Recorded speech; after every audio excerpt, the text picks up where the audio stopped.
I'm Lila, a 45-year-old who had given up on marriage.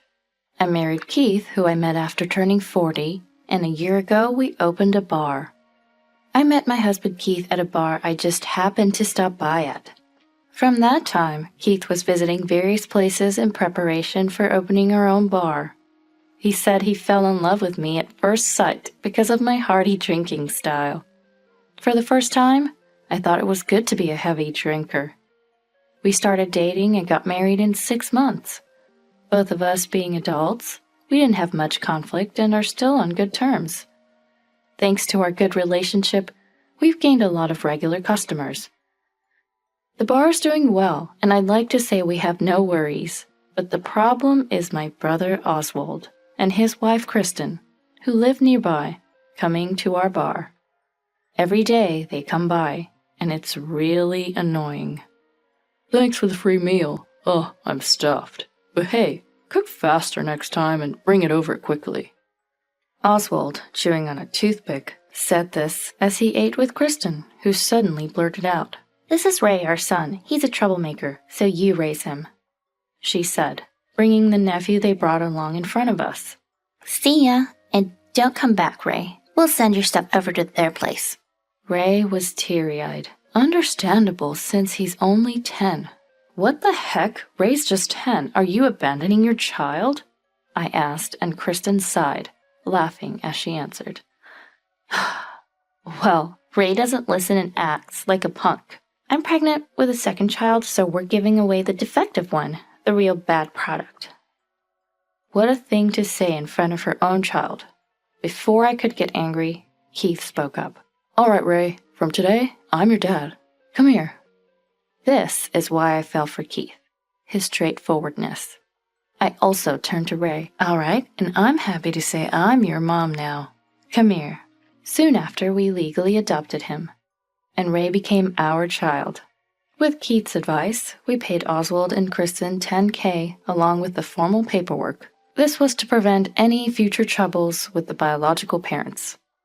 10 years passed and Ray turned 20. Since then, we banned Oswald and Kristen from our shop and home, so we didn't know each other's whereabouts. Our business flourished, and we even owned multiple stores. That day, as the shop settled down, the door opened. "Whoa, you guys are thriving. You're like celebrities," Oswald said as he walked in. Kristen, appearing from behind, spotted Ray and immediately called out, "Hey, Ray, we're going home. Come on." I was dumbfounded. Did they have no common sense?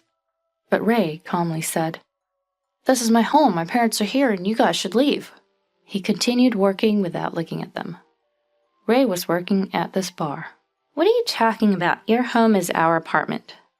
"No, that's messed up. The adoption was finalized 10 years ago." "Do they not remember?" I continued. "You abandoned Ray, calling him a bad kid, but it was just because of you. He's actually a great, honest kid." Ray had been a bad kid, but changed after meeting someone in middle school. He had many conflicts with his friends then, but now they support him. He graduated high school and went to vocational school. It was a culinary school. "I'm determined to carry on Dad's flavors," he would say. The last 10 years were tough, but I have no regrets. I'm proud to have become his real parent. Oswald and Kristen, after abandoning him, now claim they've come to take him back. Unforgivable. "What do you mean? We're Ray's biological parents. We can do what we want with Ray." "How many times do we have to tell you he's officially our son now?" Oswald stunned. "No way. That's invalid, Ray. That was a promise made 10 years ago." "It's not just a verbal promise. Legally, we're his parents." I showed them the adoption papers I had stored by the register in the event something like this ever happened, complete with proof of payment. As he took them, Oswald smirked and tore the paper. "There, now it's invalid. You fell for my plan." "I thought you might do that. That's a copy. I wouldn't give you the original." Shaken, Oswald said, "What? Talking back to your brother like that?" "You should be grateful we came to pick you up." Ray, not looking at them, said, "No, I didn't ask for this, so why should I be grateful? My parents are, well, Lila's my mom and Keith's my dad." While blushing, I felt like crying, but now wasn't the time. I'll have him say it again later. Is it even okay for you to be here at this hour? Didn't you say 10 years ago that you were pregnant with a second child? Who's taking care of him or her now? I had a bad feeling, but Kristen replied, That kid turned bad too, probably out playing with friends now. Unbelievable. No love for your own children? I end up speaking in a strong tone. So we came to take Ray back, thinking of swapping the kids. You guys can raise our second child, right? Cool with you? These people are unfit for parenting. Ray's an adult now, so it's up to him. But let us take the other child too. Really? Okay. This time it's $50K. I couldn't believe how disgusting my brother's words were, as if he was only after the money, probably planning to snatch Ray's earnings. Then, unexpectedly, I'll pay the money, please take my brother too. Dad, sorry for the trouble, Ray said. And so, we adopted his brother too. Keith initially offered to pay the $50K. Dad, this is my responsibility, please let me handle it as a man. And he refused. Keith respected Ray's decision as an adult. The brother Kay was more of a handful than Ray.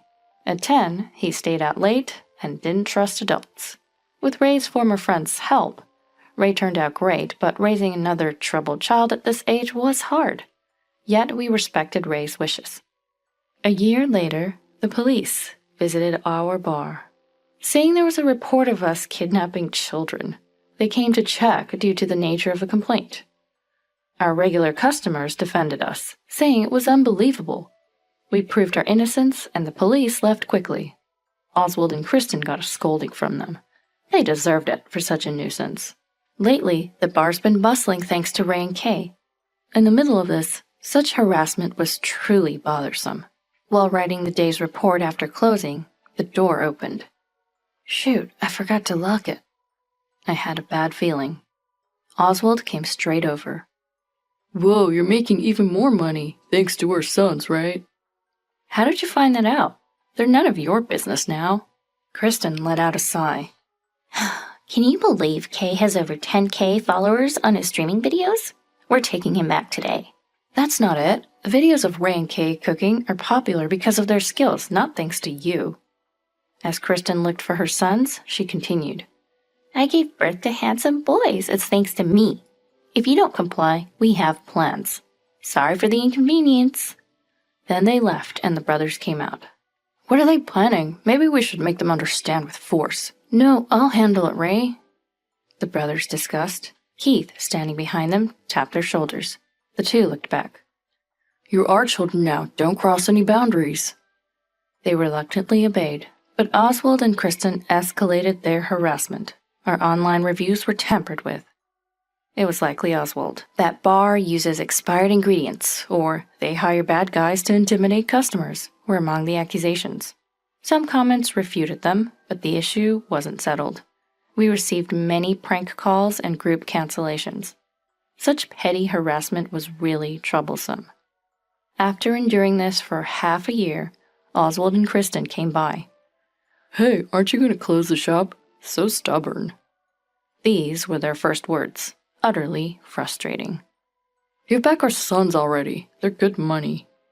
You both still haven't changed, huh? This was all you guys, right? Oswald replied jokingly as always. What are you talking about? Just give them back. The boys are not objects. Go home now. Oswald handed over a paper saying something outrageous.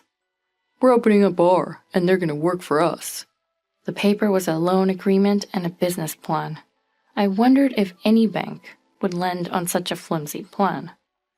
Oswald, where did you borrow this money from? Isn't this risky? It's fine. Ray can pay if anything goes wrong. The lender was clearly shady, with bizarre interest rates. The situation would cause trouble for Ray and Kay. It seems as though the online impact is huge. A friend of mine canceled after seeing the reviews. No wonder we hardly got new customers. It's you guys causing trouble. Kristen feigned ignorance. I don't know what you're talking about. There's no proof. Maybe the health department will come next. If you don't want that, why don't you help with the financing? Now they're even resorting to threats. I should have recorded this conversation. The situation will surely affect Ray and Kay. Though I'm not familiar with social media, I'm sure they're trolling their streaming activities too.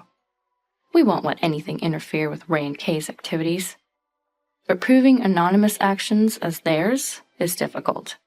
These are such convenient times for bad guys, too. Justice only prevails in movies and fiction. Today we brought someone with us. Come in. A man with a fake smile appeared behind Oswald and Kristen, his eyes not laughing.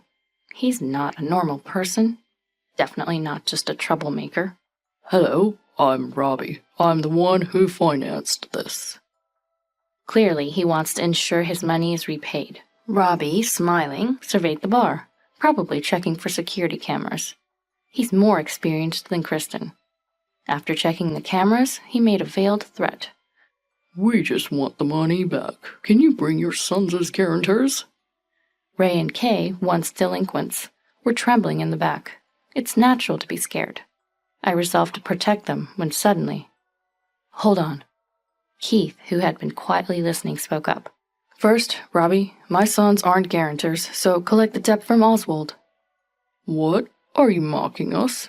Do you know who we're working for? Keith removed his apron and replied. Yeah, I know. Jonathan, right? Doesn't he know about me? Robbie's face turned pale as he stared at Keith. Are you the Keith who used to be on par with Jonathan? Everyone was shocked. We couldn't imagine gentle Keith being involved in such a past. I can't believe that such a kind person was once a delinquent. Later, I learned he wasn't really a troublemaker. He just became known for defending himself from the bad guys. Still, he had contributed to peace in the area, resolving conflicts of others. Robbie's face lit up with admiration. Hey, Robbie, connect me to Jonathan. Robbie hurriedly made the call, and Keith turned on the speakerphone. Hey, Robbie, what took you so long? Hey, Jonathan, you still doing this kind of stuff? After a pause, Jonathan replied. Oh, whoa, is that you, Keith? Why are you on Robbie's phone? I'm dealing with this Oswald issue. He's my wife's brother. Jonathan sighed. I'll take a step back for you, Keith. No, just remove the guarantors and keep the interest within legal limits. Oswald and Kristen paled with relief. Jonathan, quit this business. If you start a normal job, let's have a meal. All right, I'll consider it. Time to move on. The call ended. Next, Oswald and you. I filed a disclosure request. How can you do that with anonymous actions? Keith calmly placed several papers on the table. Laws change. Disclosure requests are easier now. You should have remembered you registered on public Wi-Fi and not your cell phone. Oswald realized his mistake. Kristen blurted out in panic. Oswald, you idiot. I told you to be careful. I was smart using overseas servers. Realizing her slip-up, but defiant, she scoffed.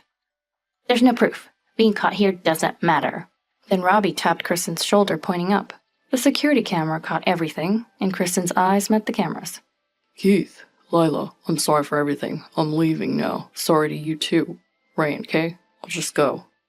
With that, they left. Perhaps losing their backup, Oswald abandoned his wife and fled to the restroom, only to return with a mop. He then smashed the security camera. Now there's no evidence. Serves you right. However, Ray played his final card. Too bad. This whole thing was live-streamed on Kay's channel. Dad told us not to film Robbie, so we only shot you two. That was what Robbie had mentioned earlier. I was surprised by Keith's foresight. The screen Ray and Kay showed displayed the damaged shop and Oswald. Kay then spoke. Thousands of people watch my broadcast. It may seem fake, but I won't stop. These are our biological parents. We became delinquents because of them. Indeed, I knew their story. Oswald and Kristen rarely came home and didn't pay for school, leading Kay to truancy. It was the same reason Ray became a delinquent. Anyone in their situation would struggle to grow up right. When we took them in, they were thin and haggard. They cried when we first fed them.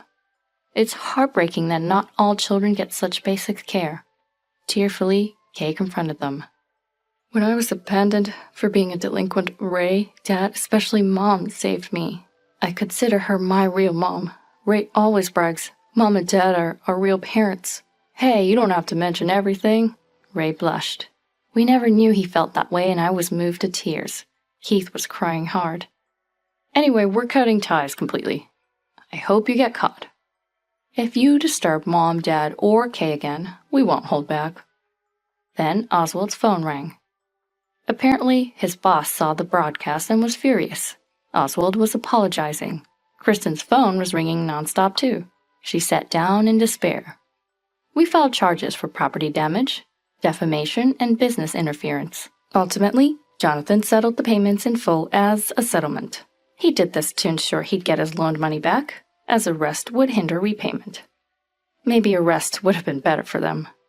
Oswald got fired for abuse exposure, and Kristen, shunned by friends who saw Kay's broadcast, lost all her close relationships. The influencer power was frightening. With no one else, they turned to Jonathan. They were set far out in the countryside for hard labor, likely until retirement. A bad choice of reliance. Keith said, Jonathan's unforgiving as an enemy, but reliable as a comrade. He probably sent them far as a favor to us. I'll invite him to our shop. That's what he said. Jonathan was selective, dealing legally except with such trashy people. Not that it justifies his actions, but he helped us. Our son's channel became famous after the broadcast, spreading their story of brotherly love. Both of them being handsome, they attracted fans to our shop. Their old delinquent friends, inspired by the broadcast, have become better people and now visit or work at our bar. The area became safe, with all the delinquents gone. They found purpose through work, no longer needing to be delinquents. Ray became the main shop's manager and some of his friends, managers of branches. Our shop became known nationwide. It's a reminder to ponder why someone becomes a delinquent, understanding their reasons. You realize they're just like us at birth. Today, Keith and I work alongside everyone once again.